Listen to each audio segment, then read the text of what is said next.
Please enjoy this interview with Justin Futterman, Senior Project Manager, Ops Services, the Qdoba Corporation. I saw the value right away. I knew that we were only pursuing it to kind of replace our current checklist.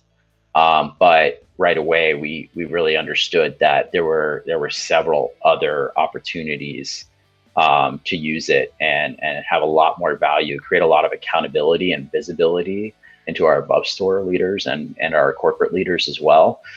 So we've been really successful being able to get kind of a glimpse of the restaurant through the OpsAnalitica reporting and kind of sharing out that information. And it's even great to have in real time. We don't want to be on people. We don't want to push the field teams into pencil whipping and just do it because you have to do it. We don't want to overload them with it so they just feel like it's one more checklist.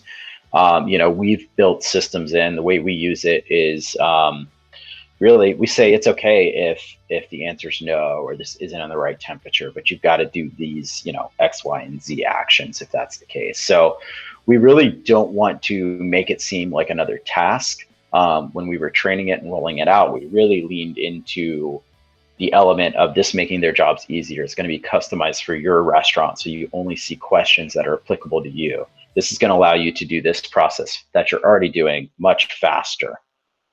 So we kind of emphasize the benefits from their viewpoint instead of saying, hey, this is the new system, you're expected to do it at these times.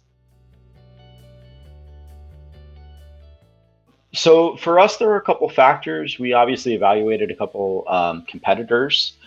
Price was obviously a large consideration, but when we met with the team, you and Tommy, we really got the sense that you guys were going to be hands-on and help us get some customability. We weren't, just another client in your portfolio, like it felt like with some of the larger competitors, particularly.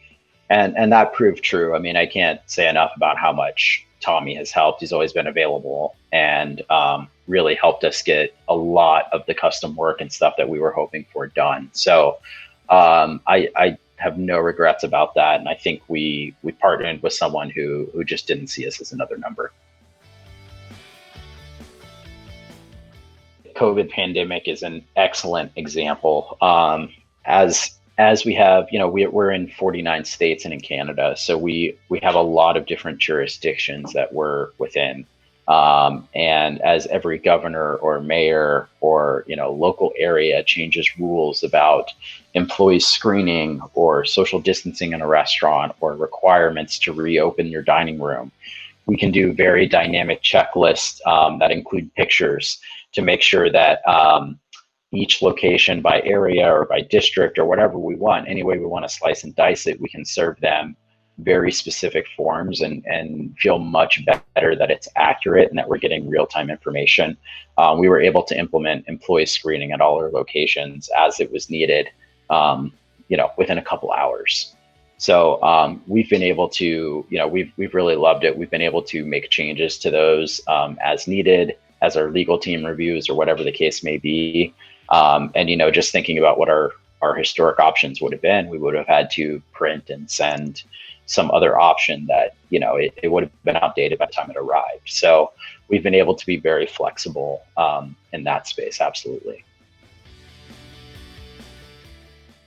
Yeah, so I mean, we try to be as data driven as possible. I think a lot of large organizations certainly try to do that. So it's easy to look at a summary of data and make a fairly big decision, whether that be a big decision in terms of financial impact or the number of people it affects. But having inaccurate data is almost worse than having no data in some cases, because there's value put into that data and people trust it.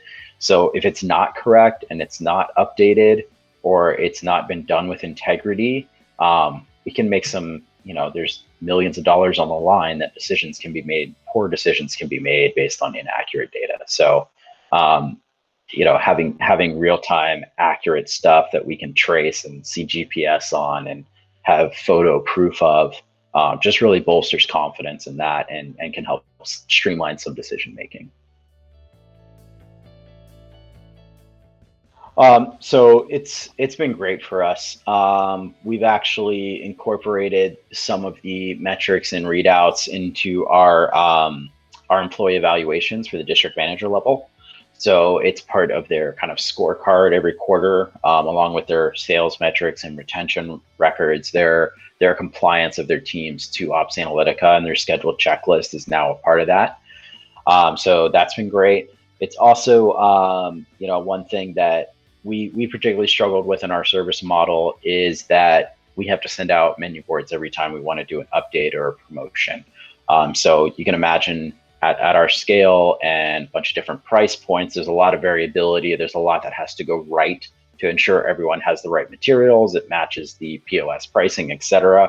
So we've also utilized OpsAnalitica to verify POP and marketing assets are in the correct place at the correct time, have the correct prices, and given our above store leaders, just real quick access to that information without having to spend hours in a car verifying, at each of their locations.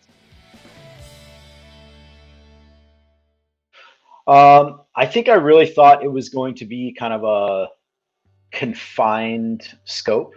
I thought we were just going to, initially just really kind of lift and shift our paper onto this.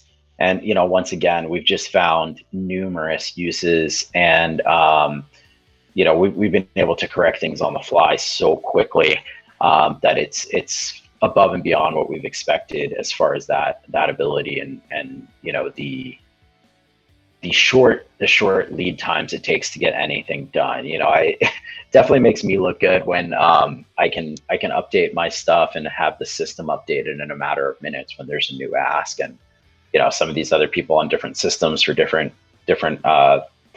pieces of the puzzle, it's going to be weeks till they get something into the mail to the restaurant, or they've got to do some other work that's got a much longer lead time. So I also kind of imagined it would be somewhat static. We kind of set it up and forget it.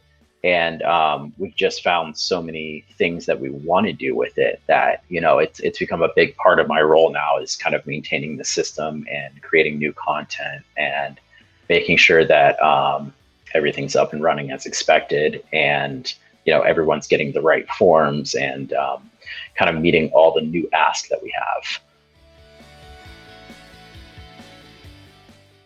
Yeah, I'd say exceeded. Like I said, Tommy was amazingly hands-on. We had 2 to 3 meetings a week while we were getting everything up and running.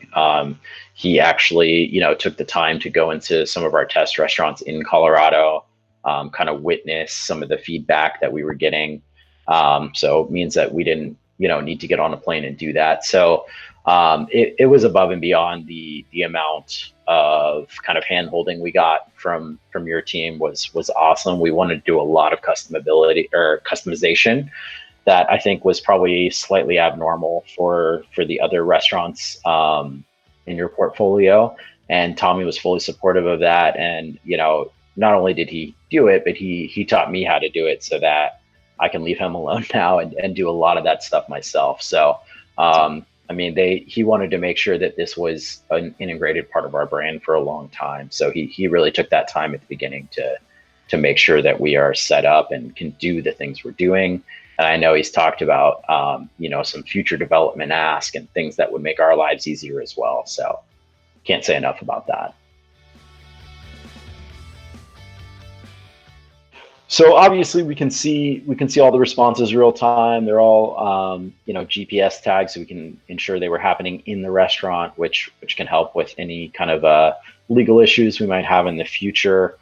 One thing we're doing too that I think is pretty helpful for my role in particular is we've got a operations checklist, of course, where we've got a bunch of brand standards. Every 4 hours they go throughout the restaurant and make sure that everything meets the standards that are in place.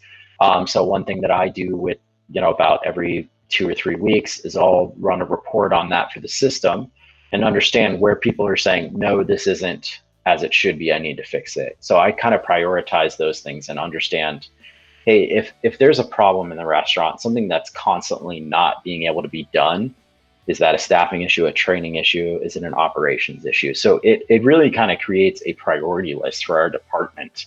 Outside of the other ask we have from an operations perspective, we can say, hey, I know that 10% of the time, this particular item isn't getting done as expected and it's having an impact on the guest and the team members. So what can we do to solve that problem and take that off their plate?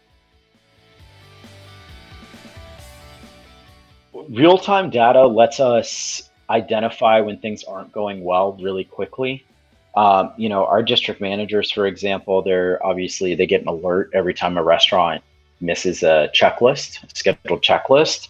And for the most part, they will get on the phone with that general manager, the second they get that email and say, hey, what's going on? So instead of letting a habit kind of grow and, see kind of repeated failures of expectations, we're able to kind of coach in real time and kind of break that habit and kind of set the new normal is, this is time-based. The reason it's time-based is because it's food safety and there's a lot that goes into that. So being able to catch those things in real time and kind of get a sense if something is not only not done to standard, but potentially dangerous in the world of food safety, we can react in real time before it becomes a bigger issue. So feedback overwhelmingly is very positive. We're seeing that it saves them a lot of time. The other checklists are tedious, and they've got a lot of information that isn't necessarily relevant to each restaurant. So because we have so many restaurants and so many different variations, we have some that don't have a lobby, for example, and there might be 10 questions on our operations checklist about a lobby. So they're either going through and pencil whipping it or ignoring it, or trying to take the time and go through it.